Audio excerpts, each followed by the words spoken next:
Greetings.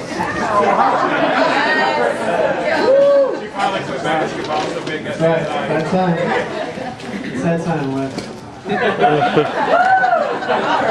I'm waiting 19 years for this guy. Small.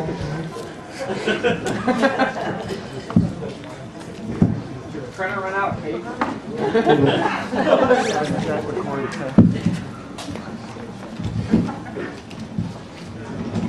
Alright, special thanks to father, mother of the bride. This beautiful wedding, the Rathmans. It was awesome. Saying awesome food. Yeah. Father and mother of the groom. Just thanks to all the bridesmaids for looking so good.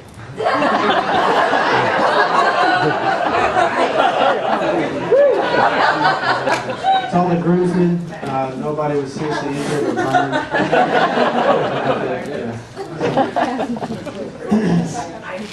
Alright, let's begin the speech.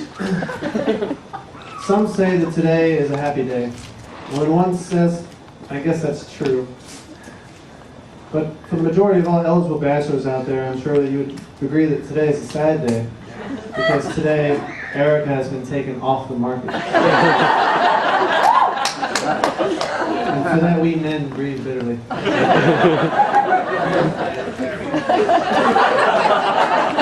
And for all you bachelorettes out there, I'm sure that you would agree that today is just another day.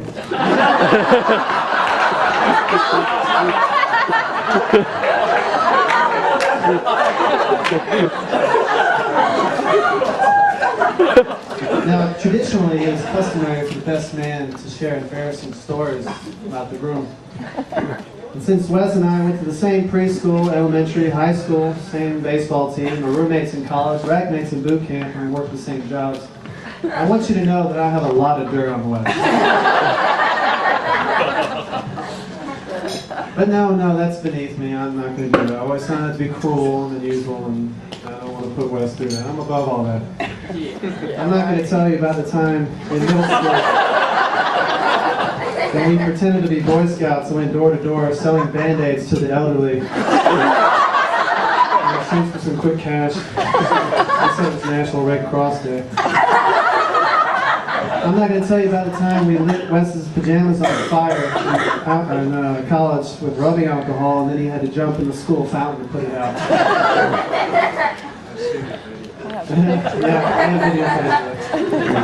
I'm not going to tell you about the time when Wes knocked himself out cold with an aerosol can while trying to kill a spider that jumped on his face.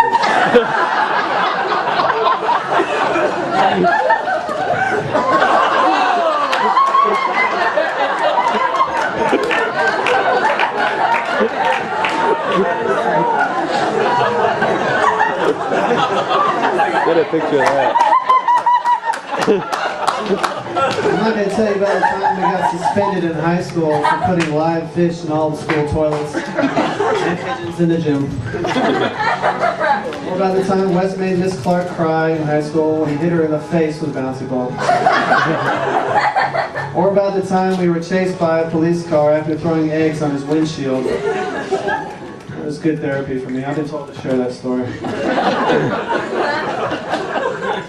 I'm not going to tell you about the time in college when we were ordered to move out of our college dorm by the dean of students for breaking windows with a water balloon launcher and throwing eggs at campus safety vehicles. Or about the time we hid in the closet of our dorm room while the resident director searched for us and screamed, "Wes, Ryan, I know you're in here. Stop throwing sliced ham at the study groups." I'm not going to tell you about the first time Wes and I were arrested for firearms charges. And I'm not going to tell you about the second time Wes and I were arrested for firearms charges. I'm not going to tell you about the time in Marine Corps boot camp when we accidentally switched pants with our names on the butts and had to literally run away from the screaming drill instructor. Or about the time we were mudding in a person's front yard, then got the truck stuck and had to hitchhike home with a Mexican gangster. I'm not going to tell you about the time Wes told me that it was physically impossible for his Subaru WRX STI to spin out. Then later that night we spun out. Next thing I know, we were going through a sign, a fence, and a tree, and the car was totaled. As a matter of fact, Wes has almost gotten me killed 11 times in my life.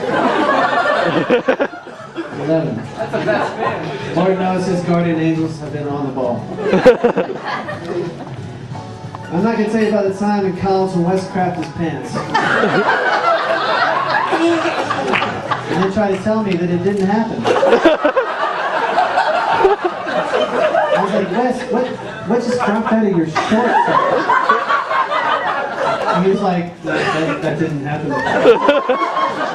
Don't tell me you didn't see it right there. It's on the floor. And he said, no, it dropped out without hitting my shorts. I'm like, what do you mean? You mean it took a right angle in the air? How does that happen?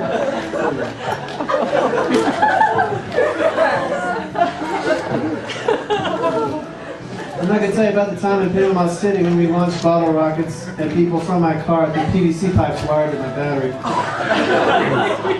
I'm not going to tell you about the time we cut down those Christmas trees from a funeral home for the dorm Christmas party. I'm a cop now, by the way.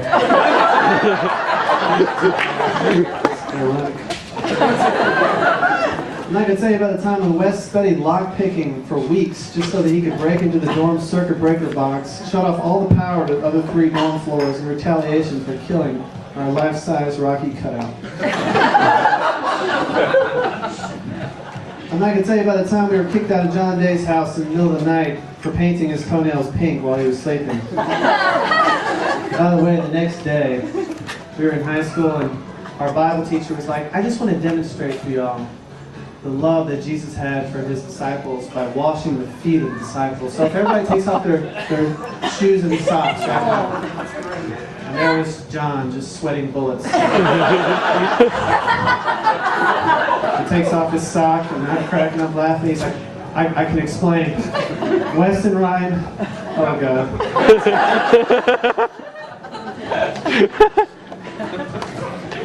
I'm not going to tell you about the time me and Court pretended to be Wes's bodyguards at the mall and everybody thought Wes was a celebrity. Or about the time in Spinnaker's when myself, Wes, and Court performed on stage and performed the karaoke song You've Lost That Love and Feeling when it was not karaoke night. Or the time Wes jumped from the 3rd floor dorm balcony and broke the couch. I'm not going to tell you about the time me and Wes went survival camping and then left the entire group, drove to Wendy's, ordered bacon cheeseburgers, and laughed while the rest of our expedition starved in the wilderness.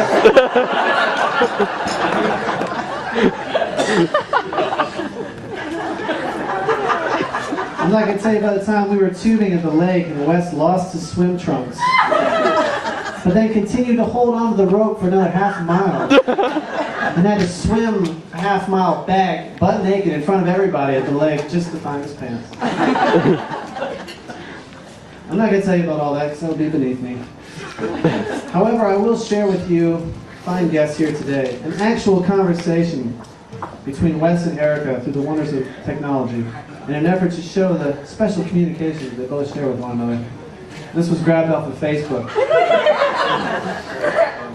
I'm going to read you exactly as it was spelled. This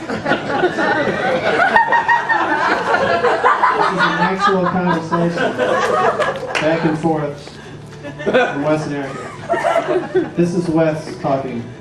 Give me my drone pic, smiley face. Erica, nah man, I can't do that. Wes, ooh, come on cayenne pepper, daddy need to fly his flying salsa.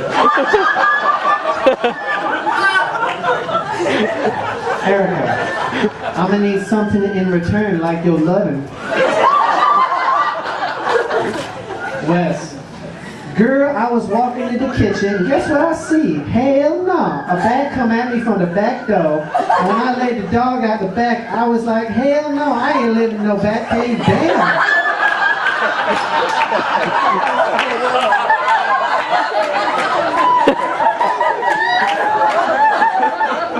There's more.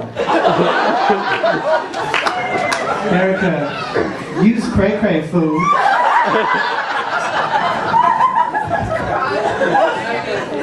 Okay, we're gonna make it through this, Wes. Wes, You know they has fangs, right? Like big old fangs, bro. Ain't nobody got time for that.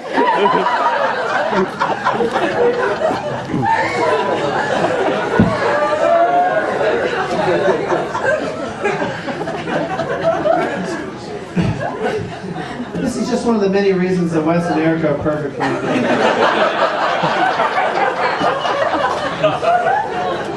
If you've ever been around Erica and Wes for any length of time, you know that Erica laughs at almost everything Wes does. And there are not many girls left on this earth that are as pretty smart and as crazy about Wes that have not either tried to stab, sue, murder, or have him arrested.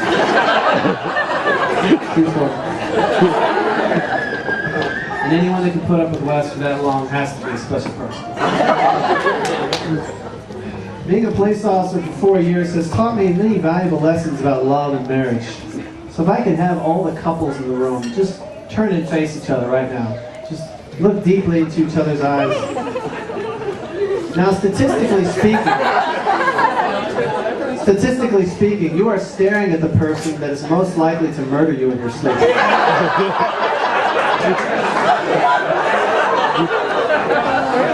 So never go to bed angry. Never raise your voice at Erica. We all know how much Erica deserved to marry a guy who really is funny and smart and good looking.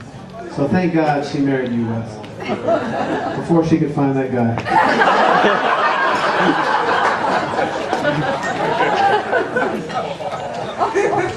Almost forgot.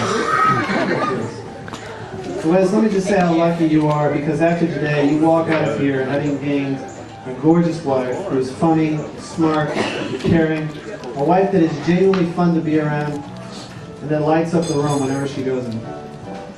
And Erica, let me say how lucky you are, because you leave here today having gained a gorgeous dress and a lovely bouquet of flowers.